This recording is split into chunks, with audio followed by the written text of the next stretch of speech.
এখন আমি result announce কৰিম সেই বিষয়ে মই আপোনালোকক স্পষ্টকৈ কম যাতে আপোনালোকৰ মনত কোনো সন্দেহ নাথাকে।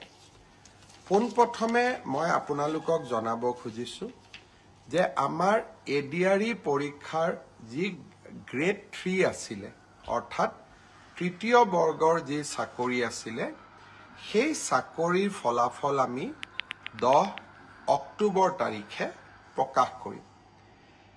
এডিআৰইৰ চতুৰ্থ শ্ৰেণীৰ যি পৰীক্ষা আছিলে প্ৰায় 5000 পদ আছিলে এই পৰীক্ষাৰ ফলাফল আমি 15 অক্টোবৰ তাৰিখে ঘোষণা কৰিম। স্বাস্থ্য বিভাগৰ বিভিন্ন পৰীক্ষাৰ ফলাফল নন টেকনিক্যাল টেকনিক্যাল স্বাস্থ্য বিভাগৰ আটাইবোৰ পৰীক্ষাৰ ফলাফল আমি 12 অক্টোবৰ তাৰিখৰ আগতে ঘোষণা কৰিম। এলিমেন্টাৰী প্ৰাথমিক বিদ্যালয়ৰ শিক্ষকৰ নিযুক্তিৰ বাবে আমি যি পৰীক্ষা বা আমি যেটো নিযুক্তিৰ প্ৰক্ৰিয়া আৰম্ভ কৰিছো সেই পৰীক্ষাৰ ফলাফল আমি 15 পৰা 20 অক্টোবৰৰ ভিতৰত প্ৰকাশ কৰিম। তাৰ কাৰণ প্ৰাথমিক বিদ্যালয়ৰ শিক্ষক শিক্ষয়িত্ৰীৰ পৰীক্ষাৰ ফলাফল ঘোষণা কৰাৰ আগতে আমি গ্ৰেজুৱেট টিচাৰ আৰু পোষ্ট গ্ৰেজুৱেট টিচাৰৰ ৰিজাল্ট ঘোষণা কৰিব খুজিছো যাতে ওভাৰলেপিং নহয় অৰ্থাৎ প্ৰাথমিক বিদ্যালয়ৰ শিক্ষকৰ পদ নিৰ্বাচিত গ্ৰেজুৱেট টিচাৰ বা পোষ্ট গ্ৰেজুৱেট টিচাৰ সকলে দখল কৰিব নোৱাৰে আৰু আমাৰ যুৱক যুৱতী সকল যাতে বঞ্চিত নহয়। গ্ৰেজুৱেট টিচাৰ আৰু পোষ্ট গ্ৰেজুৱেট টিচাৰৰ পৰীক্ষাৰ ফলাফল আমি 15 অক্টোবৰ তাৰিখে ঘোষণা কৰিম। অৰ্থাৎ এই গোটেই পৰীক্ষাৰ ফলাফলসমূহ আমি 20 অক্টোবৰ তাৰিখৰ আগতে আমি ঘোষণা কৰিবলৈ সক্ষম হ'ম। আপোনালোকে এতিয়া সুধিব যে পুলিচৰ পৰীক্ষাৰ ফলাফল আমি কেতিয়া দিম। সাব ইন্সপেক্টৰৰ ৰিজাল্ট বা ফায়াৰ ব্ৰিগেড আদিৰ ৰিজাল্ট আমি 10 অক্টোবৰ তাৰিখে দিম বা তাতকৈ আগতে দিম।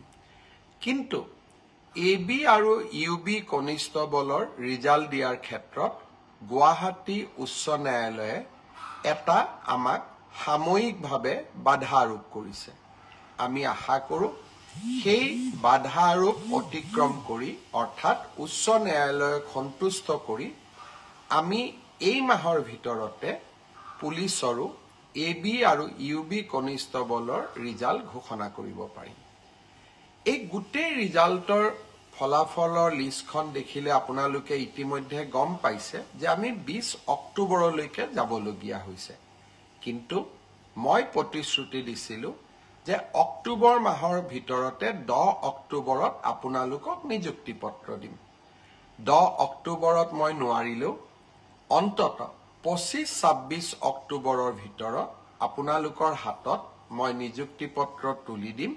কাৰণ পৰীক্ষাৰ ফলাফল ঘোষণা কৰাৰ পিছতো আমি বিভাগলৈকে কাক কোন বিভাগত দিম ৰেণ্ডমাইজেশ্যন কৰিব লাগে আৰু তাৰ পিছত বিভাগসমূহেও আপোনালোকৰ পোষ্টিং অৰ্ডাৰ উলিয়াব লাগে।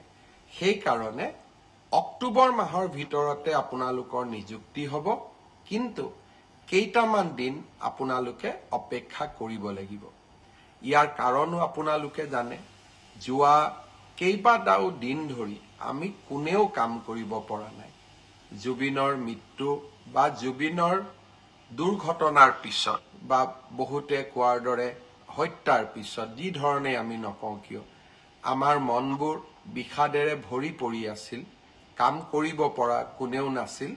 কিন্তু আমি যিহেতু আগুৱাই যাবই লাগিব সেইবাবে মই আজি আপোনালোকক নিশ্চিতভাৱে কোন পৰীক্ষাৰ কেতিয়া ফলাফল ঘোষণা কৰিব তাক মই জনালো আৰু আপোনালোকে যাতে নৱেম্বৰ মাহতে চাকৰিত যোগদান কৰিব পাৰে তাৰো আমি নিশ্চিতভাৱে ব্যৱস্থা লম।